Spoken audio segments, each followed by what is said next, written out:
Bonjour à tous, je suis Sébastien de Rénovation Toiture Occitanie. Vous en avez l'habitude, on fait régulièrement des tutos d'entretien concernant l'amélioration de vos toitures.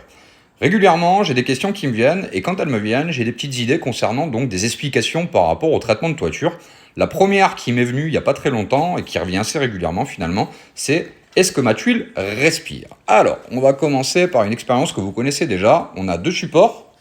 On a un support ici, qui n'a pas été traité, qui va me permettre en même temps de vous montrer en direct que même sur une tuile neuve, la tuile c'est poreux, donc c'est un élément qui a tendance à stocker de l'humidité, et en stockant de l'humidité, il va permettre à tout ce qui est micro-végétal de pouvoir se développer sur votre toiture, donc mousse et lichen. Deuxième paramètre, on va avoir une tuile ici, d'accord, qui elle a été traitée, on voit bien la différence, l'humidité ne rentre pas dans la tuile, et va permettre d'éviter donc la migration d'humidité et la fragilisation donc du support inhérent donc à la microvégétation qu'on peut retrouver sur votre toiture. La question c'est de se dire ok, elle est traitée mais elle respire plus. Alors déjà on va enlever un mythe, une tuile ça n'a pas de poumon donc ça ne respire pas. Pour vous faire une petite preuve entre guillemets que l'élément il va continuer à ventiler, on va pas parler de respirer mais ventiler, d'accord?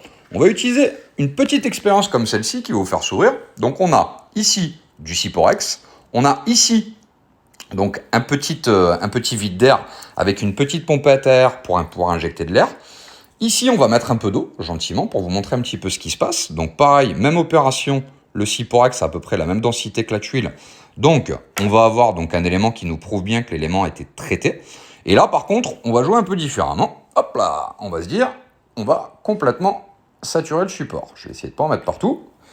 Et une fois que le support a été traité, ce qui va nous intéresser, c'est d'injecter un petit peu d'air dedans. Donc on va le voir ici. Je vais essayer de bien vous montrer. On va donc pomper et on va s'apercevoir que mon support, il est donc imperméable et non étanche. Alors ça peut paraître un petit peu curieux ma réponse. Vous allez me dire, Sébastien, étanche et imperméable, c'est la même chose. Non, étanche, ça ne laisse pas respirer. Imperméable, ça laisse respirer. Le même principe que pour les gens qui font du footing et qui mettent un vêtement technique qu'on appelle du Gore-Tex.